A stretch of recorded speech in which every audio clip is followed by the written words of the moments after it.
Top stories this evening, sponsored by Courts, bringing value home. APNU and AFC to finalize agreement by March 31 whether to contest the 2025 elections independently or as a coalition. GCOM chairperson failed to give biometrics enough thought, says IFAD.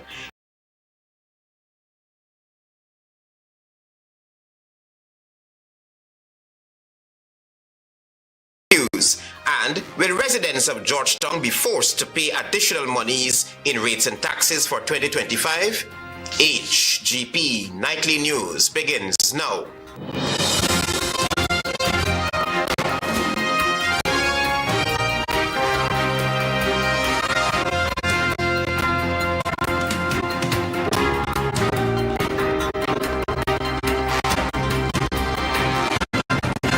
Good evening to our viewers here in Guyana and online. I'm Travis Chase with the Wednesday, January 22 edition of the HGP Nightly News. We have what you need to know this evening. Antonio Day will open our broadcast and he will tell us that March 31 is the deadline for the Alliance for Change and a Partnership for National Unity to finalize whether they will contest the general and regional elections as a united front. Alliance for Change leader Nigel Hughes Tuesday evening placed a recently signed agreement with the Partnership for National Unity, APNU, on a possible coalition on life support. Mr. Hughes said the parties have until March 31 to finalize the agreement. The AFC remains committed to contesting these elections on its own, if necessary. That is the position of the party. We have been authorized by our executive to enter into discussion with other parties. We believe that with some parties, it is better to have documented the parameters of our engagement just so that we are all on the same page. When asked about his confidence in APNU regarding the terms and conditions of the agreement, Hughes said his party's new position is based on past experiences. We're very keen to learn the lessons of what has happened before, and I have a personal responsibility to ensure that they are not repeated. The AFC flagged that the agreement is structured in two phases, the first phase being exploratory, aimed at determining whether the two parties can collaborate to present a united front. The second phase will move forward depending on the results from the first phase. Hughes gave this response when asked to provide more clarity on the terminology of life support in reference to the agreement. Now, anything that is in life support, the fact that it's in life support, I think holds out that there's always hope and promise that we will move from that position to one that is positive. Asked whether Aubrey Norton, chairman of the APNU and leader of the PNCR, would assume leadership in any potential coalition, Hughes gave these remarks. There has to be a mechanism and a process for identifying the leadership. For us, that process has to be driven by scientific means, polls and other criteria. If and when we get there, I'm sure we'll address that. Antonio Day reporting for the HGP Nightly News. Thank you, Antonio. In a technologically advanced era, the decision handed down by chairman of the Guyana Elections Commission not to implement biometrics for the upcoming elections is regressive, and her decision must have been politically directed, so says IFAD. More details in this report.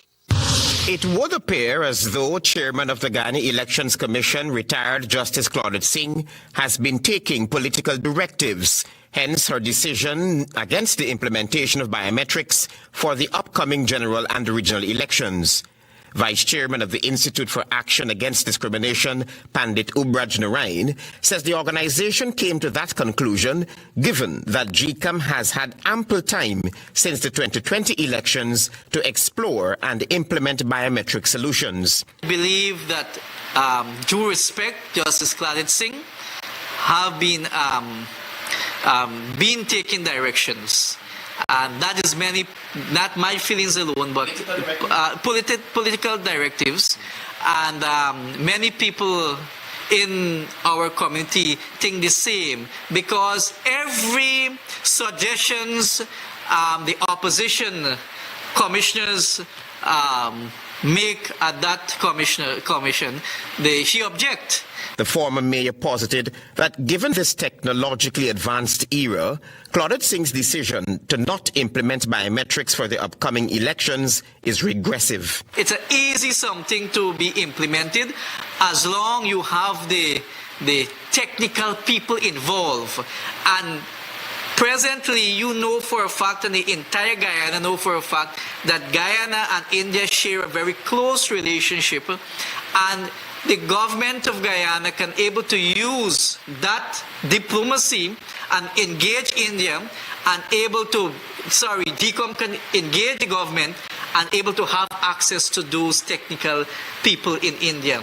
Given Guyana's population and the questionable data from the 2022 census, the need for biometrics in the electoral process is necessary, Narain posited. If you look at I've done research on this biometric system, it will only take about 5 months to be implemented in a country like Guyana, because we don't have 1 million people according to the then census. We still await on the current census. Perhaps the GCOM chairperson should have used her authority and called for the implementation of biometrics earlier, Narain argued. Yes, she definitely did not think it through, and she definitely did not give it full attention. Last week, Chairman of the Guyana Elections Commission, retired Justice Claudette Singh, said that introducing biometrics could not be done for the upcoming elections because of insufficient time before Guyanese go to the polls. Travis Chase, HGP Nightly News. You will hear now that a recently formed political party is uninterested in competing against the two main political parties, but is pushing the envelope as it calls for drastic changes to be made to the country's constitution. According to founder of the People's Movement, Nigel London, there is a dire need for constitutional reform. He argues that while there are clear laws which speak directly to the separation of powers in Guyana's Westminster Constitution, these principles are ineffective in today's setting.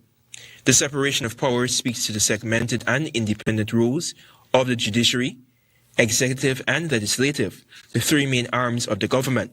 London, during an exclusive interview with Nightly News, highlighted a disregard for acceptable norms, particularly the roles of the President and the National Assembly. So we have someone in the person of Irfan Ali who sits in the seat of a president, and he has no power to determine who from the PP goes to parliament. That is tragic, to say the least. David Granger is not in parliament. He says he doesn't want anything with politics, according to what he would have said in reference to the report. But then he controls who is in parliament for the APNU FC. According to London, the current composition of the National Assembly paves the way for case and unilateral decisions. I do not believe that there should be 65 members of parliament who are selected and are not elected. And there's a great difference. He contended that the parliamentary culture must be changed. I find it to be tragic in reference to the Guyanese experience, where one side of a house can determine how our money is spent, how much money would be spent, and of course, if you have the voting majority, then they can simply just pass in the circuit, then it was democratic. London also commented on the functions of the judiciary. I believe that our judicial system is independent constitutionally, but in reference to our experiences, Guyanese, it isn't. And that can lend itself, in many cases, to the culture of our nation. Antonio Day reporting for the HGP Nightly News. Thank you, Antonio, for your reporting. Stay with us. There is more news ahead. Welcome to SNL Electrical Inc., where lighting and electrical needs are met with expertise and style. From the latest in electrical lamps to durable cables, circuit breakers, panels, we have it all. Illuminate your space with our elegant chandeliers, stunning crystal lights, and versatile pole lights. Looking to upgrade your comfort? Explore top-of-the-line AC units and our diverse selections of stylish styles. Visit us at 170-180 Thomas Street, Kitty, Georgetown. Discover solution that not only lights up your world but transforms it. Call us on telephone number 226-3018 or 223-1634. SNL Electrical Inc. powering your life with elegance, quality, and care. Krishna Rock Establishment. No job is too small or too large. We specialize in all types of fabricating, machinery, excavator repairs, rice field pumps, and hydraulic hoses. Visit us at Lot 113, Block CC Monrepo, East Coast, Demerara, or call 220-9624, 616-9416, or 619-7880. At Krishna Rock Establishment, no job is too small or too large. In today's fast-paced world of modern finance, with its many options and opportunities, you will need good advice and help getting value for your money. Hand-in-Hand Trust is the way to go. From owning your own home or business with our residential and commercial mortgages to drive a new car with a vehicle loan, we'll help you realize your dreams. You can also access investment deposit accounts, share brokerage services, personal trust, thrift and pension plan trusteeship, property management, investment portfolio management, safe deposit boxes, the convenience of our Cambio, Western Union, and Bill Express services. Hand-in-Hand Trust for financial services and more. Helping you get the most out of your financial resources and your life.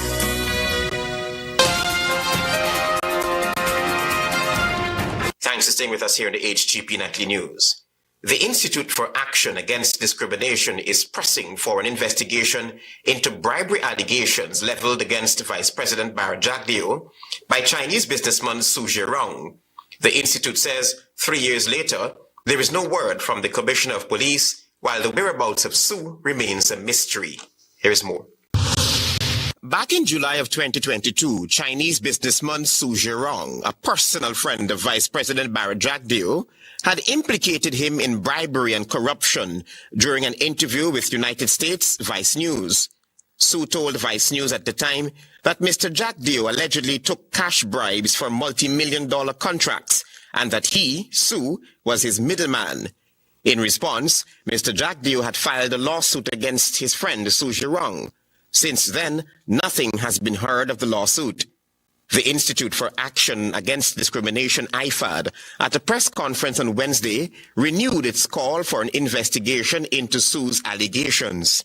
To date, we haven't heard from Su. We have not seen any affidavit by Su or anyone represent Mr. Su. That's Vice Chairman of IFAD, Ubraj Narain. Narain recalled that the human rights organization had written to then Acting Commissioner of Police Clifton Hicken asking for an investigation into the corruption allegations. And the Guyanese people, IFAD, will like to see that investigation take place so that Mr. Jagdeo can clear his name from that international media. And the Guyanese people still want to see or hear something about Su and Jagdeo. IFAD's vice chairman says it now appears that Commissioner of Police Clifton Hicken is deliberately ignoring the organization's request for an investigation into Mr. Jagdeo. We have not even received a response from the Commissioner office. And not only us in Guyana here, but I guess the international community are paying keen attention to these letters, because I can tell you I have no fear. These letters were sent to the UN Human Rights Committee. It was sent to the United States Embassy in Guyana and other diplomats. We have dispatched these copy of these letters too. It was Minister of Parliamentary Affairs and Governance Gail Teixeira who told the United Nations Human Rights Committee that no one had lodged a police complaint about the claims made in the U.S. Vice News report against Mr. Jagdeo, and as such, no investigation was done. Travis Chase, HGP Nightly News. Tiana Cole will tell you now that hours after Justice Dawn Gregory ruled in favor of the Guyana Teachers Union by rejecting the state's application to stay Justice Sandel Kisun's April 17, 2024 order, the Attorney General announced plans to appeal the decision. Justice Dawn Gregory, in a ruling, emphasized that the Ghana Teachers Union would face undue prejudice if the stay were granted, stating that a balance of justice lies in favor of the union. Justice Sandil Keeson had initially issued an interim conservatory order on February 22, 2024, restraining the government of Guyana from halting the deduction of union dues from the wages of GTU members and requiring them remittance to the union. This order was later made absolute on April 17, 2024. However, the ruling drew criticism from Attorney General and Minister of Legal Affairs Anil Nandlal. Speaking during his weekly program Issues in the News on Tuesday night, Nandlal questioned the court's decision. I am not surprised by the ruling because I advise the cabinet that the government doesn't have a track record of winning cases in the Guyana Court of Appeal. The Attorney General stated that the state would appeal Justice Gregory's decision and, if necessary, take the matter to the Caribbean Court of Justice, CCJ.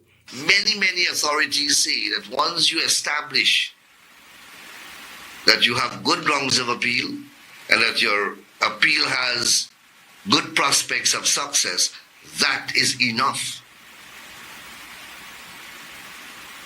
This judge went on to find that the justice of the case did not merit a stay to be granted. Nandlal argued that Justice Gregory, as a single judge, should have adhered to a previous decision by the same court, which held that the stay did not violate any law. And I thought that the law was clear, it having been settled by the very Court of Appeal. The Attorney General also contended that the government had ceased providing the service of deducting union dues from the GTU since February 2024, and no apparent prejudice had been suffered by the union. The union, as we pointed out to the court, has every right and responsibility to go and uplift union dues from its members. That is its responsibility. The Ghana Teachers Union was represented by Attorney-at-Law Darren Wade, while Attorney General Anil Nandlal Senior Counsel, along with Darshan Ramdani King's Counsel, Shoshana Lal, Chevy Devonish, Omar Hoppy, and Candacia Lewis, appeared on behalf of the state. Tiana reporting for the HGP Nightly News. Will 2025 be the year that residents of Georgetown are made to pay more in rates and taxes? Daisy Richards will tell us more. On Tuesday, the Georgetown Mayor and City Council held its financial meeting, where the increase in rates and taxes were discussed. Chief Citizen Alfred Mentor has indicated that discussions are ongoing and a decision will be made shortly on a possible increase in rates and taxes across the municipality in order for it to effectively perform its functions. In order for us to honor the obligation, it just can't be from the 50 or 52% of the people that pay us taxes. We need to increase that. The mayor added that he has already received the full support of councillors on both sides of the aisle. Vice President Barjaglio, during multiple press conferences, called on the mayor and city council to go after the city's debtors. Mayor Mentor said this will be the way forward. We have a big revenue stream to go after, and those also include all kind of persons, and I said this. He spoke about political parties, and I agree. We will all those persons will have to be considered, and all those persons will have to be addressed, including businesses. He pointed out that although they will be going after large debtors, other streams of revenue are being considered. We could find ways of how we could be able to settle different transactions and work with our citizens to find solutions that are workable and solutions that incentivize them. The mayor highlighted that the Guyana Local Government Officers Union have committed to working alongside the council to support the cause and appeal to the public. For HGP Nightly News, I am Daisy Richards. Thank you, Daisy. Stay with us. There is more news ahead. Planning a cleanup? We can help. Sevon's Waste Management skip bins can be provided for home renovation projects, yard cleanup, or construction project. It's simple. Step 1. Give us a call.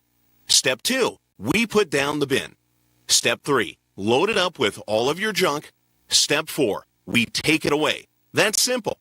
Bins are also available in various sizes, so there is no job that is too big or too small.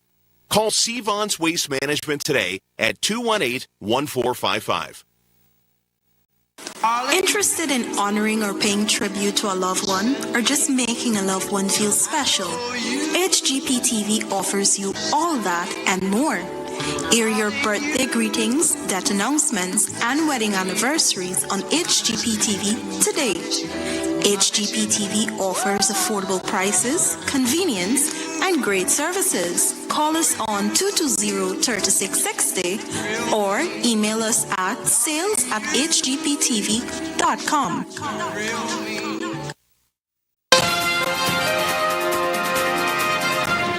This is the HGP Nightly News. Thanks for staying with us.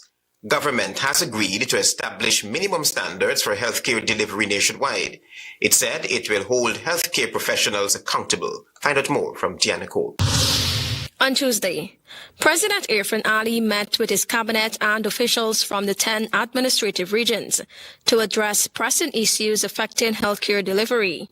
Discussions centered on pinpointing challenges, resolving areas of dissatisfaction, and developing practical solutions to ensure citizens fully benefit from investments. One major outcome of the meeting was a commitment to developing a system where patients receive a 3-month supply of medications, eliminating the need for monthly refills at clinics. That every health center must upkeep a full register of all the patients, chronic disease patients, and their medical supply needs. And they must be given 3 months' supplies. President Ali emphasized the importance of reducing bureaucratic barriers to better serve the public, highlighting that the government is making tremendous investments in improving the lives of citizens. We have set today the minimum standards that we'll accept in facilities in every community. Our health centers are not only there when you're sick. Our health centers are centers of continuous support. The president outlined clear mandates for regional program heads, stressing accountability and efficiency in healthcare delivery. And I've made it very clear that they're going to be held accountable for the delivery of service to people. Service that is efficient, reliable, transparent, accountable, open, and ensuring that our systems work. The issue of indiscipline and absenteeism within the healthcare system was also addressed. Regional health officers pointed to concerns about the abuse of sick leave, which is undermining productivity and service delivery. The abuse of sick leave and private doctors being used in the process of aiding this abuse of sick leave, especially for key and critical staff. Minister of Health Dr. Frank Anthony said, while he welcomed the timeliness of the meeting, also acknowledged the many challenges within the system. He affirmed his ministry's commitment to addressing these issues while striving for continuous improvement. In every community in this country, and we've been able to deliver, I would say, very good service, but we want to make that better and even make it the best possible service that we can deliver. To ensure consistency and quality in service delivery, the government will establish quality assurance bodies in every region, including representatives of civil society to monitor standards and provide oversight. The government has allocated $143.2 billion in the 2025 national budget for the expansion and modernization of the health sector. Tiana reporting for the HGP Nightly News. The Cyril Potter College of Education has officially launched 4 new programs aimed at meeting the needs of children across key sectors. Find out more from Daisy Richards. 4 For programs targeting health and family life education, HFLE, literacy education, LE, special education needs and disabilities, SEND, and general teacher education, GTE, aimed at meeting the needs of children across the key sectors. Minister of Education Priya Manik-Chan, in delivering the feature address, was critical on the sector she oversees. We can't be investing in training teachers all over this country. We can't be investing in special education needs. We can't be investing in buildings. We can't be investing in better salaries and conditions. And I'm not seeing the results in the same proportion. Manik-Chan said her ministry is aiming to place 100% trained teachers in all the schools, but challenged the need for accountability. I don't see the corresponding better results in that particular place than the place that does not have 100% trained teachers. So the system will now have to cleanse itself. Director of the Cyril Potter College of Education, Dr. Julie Jailal, stressed the importance of these programs, which will bridge the gap in the development of children. These programs are the strategies for achieving the goals in our education strategic plan. The SEND program is geared at enabling all learners to have a place to grow, while the LE component ensures children unlock their full potential. The HFLE program, on the other hand, complements efforts in allowing children to be responsible, while the GTE initiative allows teachers to formally complete their teacher certificate program in 1 year. For HGP Nightly News, I am Daisy Richards. Stay tuned for your regional news. It's a new day with Shilling Oil. A unique blend of natural oils to help ease and soothe the day-to-day discomforts of life. Get relief from muscle and joint pain, headaches, and congestion. Shilling Oil lets you get back to the things you love doing most. Water relief with Shilling Oil. Distributed by Massey Distribution. Interested in honoring or paying tribute to a loved one, or just making a loved one feel special? HGP TV offers you all that and more. Air your birthday greetings, death announcements, and wedding anniversaries on HGP TV today.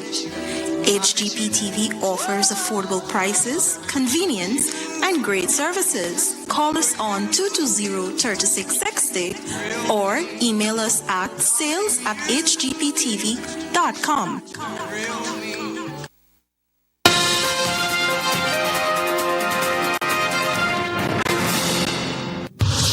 Good evening, I'm Daisy Richards with Wednesday's edition of the Regional News. We begin with news from Trinidad and Tobago. 3 men were killed by police responding to reports of a robbery in central Trinidad late on Monday. The 3 were in a car that crashed during a reported shootout at Welcome Road, Cunupia. The dead men, who were not immediately identified, were taken from their vehicle, loaded into the trunks of police SUVs, and taken to Chaguanas District Hospital. 2 others escaped. From images taken of the men on arrival at the hospital, it appears that they all died on the way. The men are suspected to have been involved in a robbery at a Chinese restaurant and were escaping the scene when they encountered responding police officers.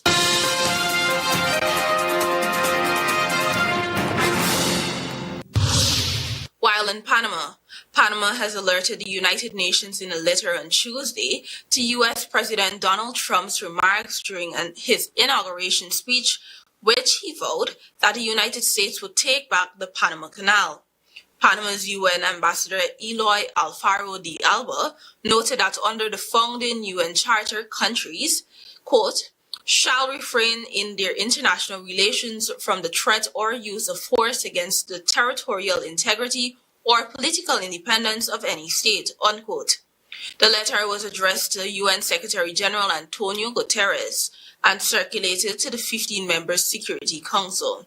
Panama is a member of the Council, which is charged with maintaining international peace and security for 2025-2026, doubling down on his pre-inauguration threat to reimpose U.S. control over the canal. Trump on Monday accused Panama of breaking the promises it made for the final transfer of the strategic waterway in 1999 and of ceding its operation to China, claims that the Panamanian government has strongly denied.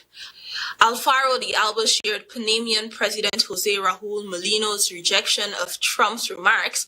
The United States largely built the canal and administered territory surrounding the passage for decades, but the United States and Panama signed a pair of accords in 1977 that paved the way for the canal's return to full Panamanian control. The United States handed it over in 1999 after a period of joint administration.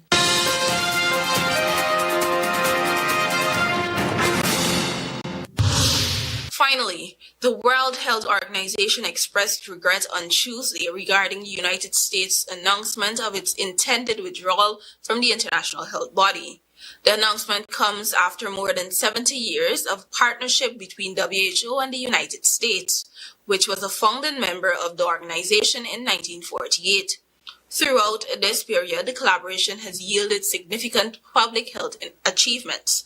Quote, for over 7 decades, WHO and the USA have saved countless lives and protected Americans and all people from health threats, unquote. WHO stated in its official response, quote, together we ended smallpox and together we have brought polio to the brink of eradication, unquote. The organization emphasized its vital role in global health security. WHO highlighted the United States' long-standing involvement in its governance structures, including, quote, active participation in the World Health Assembly and Executive Board, unquote, alongside 193 other member states. WHO expressed hope for continued collaboration, slating, quote, we will hope the United States will reconsider and we look forward to engaging in constructive dialogue to maintain the partnership between USA and WHO for the benefit of the health and well-being of millions of people around the globe, unquote. Thank you for watching. Until next time.